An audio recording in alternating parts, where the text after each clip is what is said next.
धनंजय मुंडे माझ्या नादी लागू नको, मनोज जरांगे पुन्हा एकदा इशारा दिला। जालन्यातील आक्रोश मोर्चावेळी मनोज जरांगे यांनी मंत्री धनंजय मुंडे यांना हा इशारा दिला।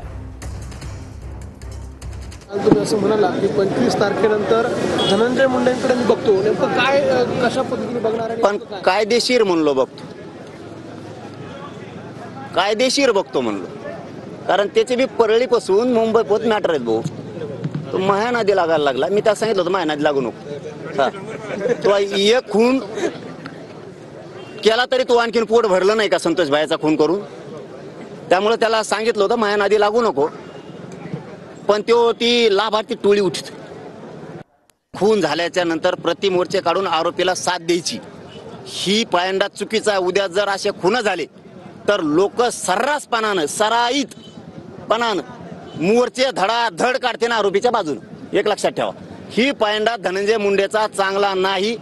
त्याच्या पाप त्याला झाकवण्यासाठी ओबीसी सुद्धा मध्ये ओढतोय। याच्यात ओबीसीचा जातीचा काही संबंध नाही। तो मंत्री आहे, त्याला लोक बोलणार, आणि आरोपीला जो साथ देईल त्याला सुद्धा बोलणार। आणि तू किती केस कर म्हणा, मी न्यायाला हटत नाही।